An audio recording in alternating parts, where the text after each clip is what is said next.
being a woman in this space and time, it is vital that we stand and still use our voice. I kept praying. I said, God, I never want to go in a place where you're not there. Because if you're not there, I'm not going. It all started with a dream of a concrete floor. And I needed to find out where this floor was and why it was showing up in every consecutive dream thereafter. Hi, my name is Wendy West, and this is my story for women's history.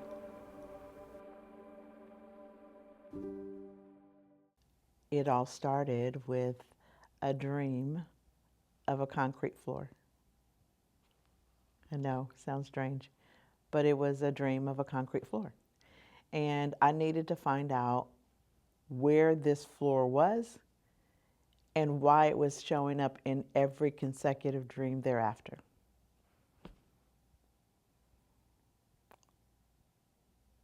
Do I need to add more to that? Yeah. Oh, okay. And so I found myself working with a cinematographer. Had been working in church for a while. And he's like, hey, I just need you to come see this building. I think it's something that we could do. I'm certain this is something that can be done. And I'm like, okay. So having to schedule some time with Tamise, and I came in, took some time off from my job and came in and said, hey, yeah, I'm here to see this building. I remember living in this community. I remember living literally in apartments across the street.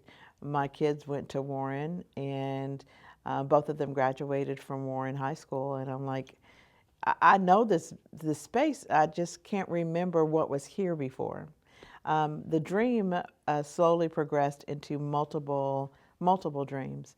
And the first dream was a concrete floor. And it was my walking into this space that had a concrete floor. The second part of the dream was now I'm in an airport hangar. And I'm like, God, I don't even know where this is or what this is.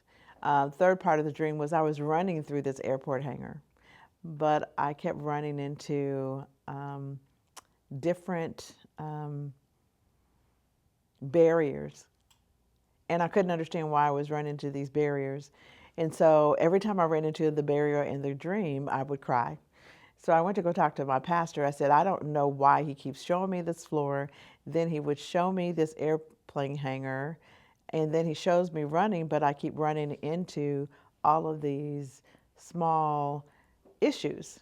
And I say small, but to me they were big in the dream. And so like there would be broken stairs and I couldn't climb them, or broken handrails and I couldn't get up to the next level.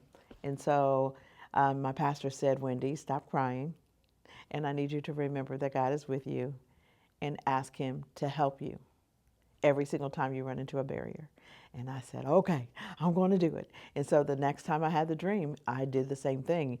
God would show me the concrete floor, then he'd show me in this airplane hangar, then he would show me running through this airplane hangar. And so every time I went to a place where there was a stumbling block and I couldn't in my fleshly self figure out how to get over it, I would recall those words of wisdom from my pastor.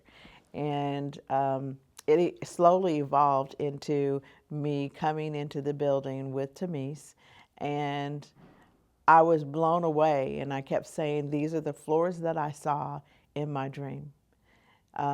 This airplane hangar that I now know was a helicopter repair place where helicopters would come and get repaired. And I kept thinking, God, you're amazing, because I would have never, ever taken the steps that I've took even to get here today. And so the funny thing is that every single day I say the same thing. God, order my steps. I'm a very spiritual person where I believe that God gives us our guidance and direction on a daily basis. So Jeremiah 29:11 is something that I speak every single day. Connect me with the right people. Help me to collaborate with the right people. Help me to serve your people with integrity and respect. You brought me to this place to help people, and helped me to do that every single day. And so we started in a pod, and I still miss my pod, but we started in a pod. And of course, I had foxes all over the door. And after the pod, we outgrew that pod, went into still having the studio, and evolved that studio slowly, brought in lights, did some electrical work, made it an actual studio. The bones were already here. I just added what video, a visual studio would look like. So we brought in some more equipment. God continued to lead us and guide us into what we needed to do. So we were very excited about the growth opportunity in this place and in this building. Yeah, I think one of the most difficult challenges were for me was I was so ready to leave my 9 to 5. I was like, okay, God, you brought me here, let's go. And I just wanted to jump off that cliff. It's like free fall, let's go. And he was very strategic about my timing. And I love that about him, that even though I'm at the starting line, ready for the bell to run, to be, the gun to go off, the shot, so that I could take off running, I realized that it had to be the timing of God. So my prayer was, let me be in the right place at the right time for when you say it is time. And so I wanted to stay and move with what he wanted me to do.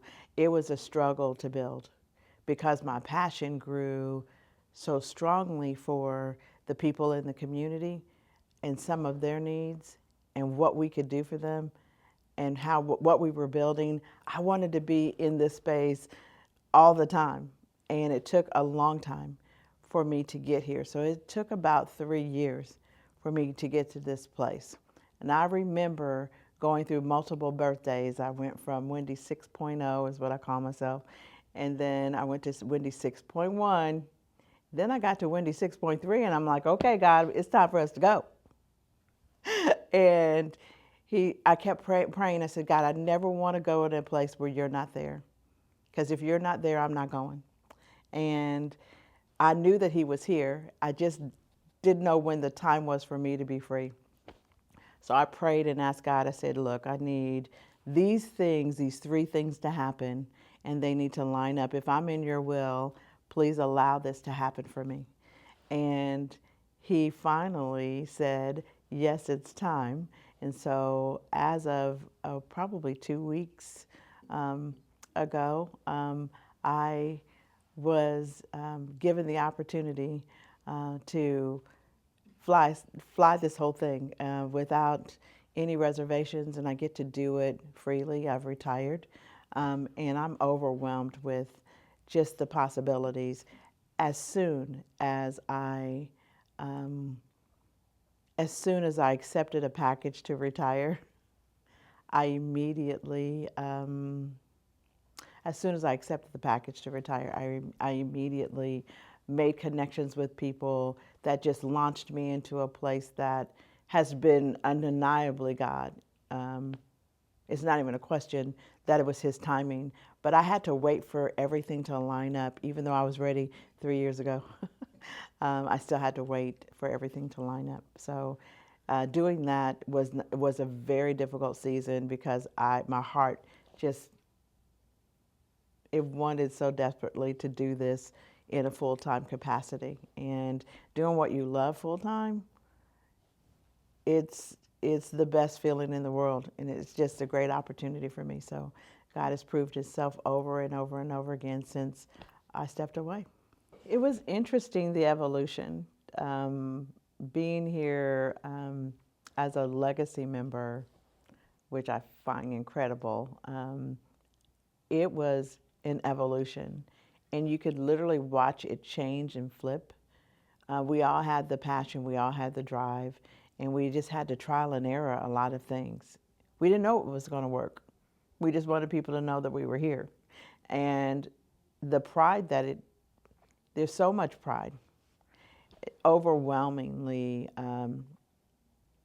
so, that we loved the evolution. Was difficult, it was challenging. It was challenging for everybody in the space, because we, number one, wanted people to know that we were here. Number two, we wanted people to know that we were offering something that's unusual for this community, and that we were here to support it, that we weren't going to walk away. And that evolution was a passion, to ignite that, hunger and desire in each and every one of us. It was there, and it started with leadership here.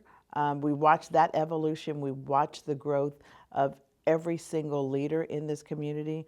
I've watched people, man, I've watched people in this community grow as in the leadership role, grow so dramatically. You could see potential in each one of us, but then we started collaborating on all the different things we could do together. And the goal is like, hey, we've got it all in this building, and let's just promote that. Let's just push that needle, because being a woman in this space and time, it is vital that we stand and still use our voice. And it's so important in entrepreneurship, because women are, I'm like, we're killing it right now, right? And so I love the fact that we are working to build this thing, this engine, to let the East Side know that we haven't stopped, and that we're not going to stop. We're going to keep going. We're just going to keep going. So. Cool.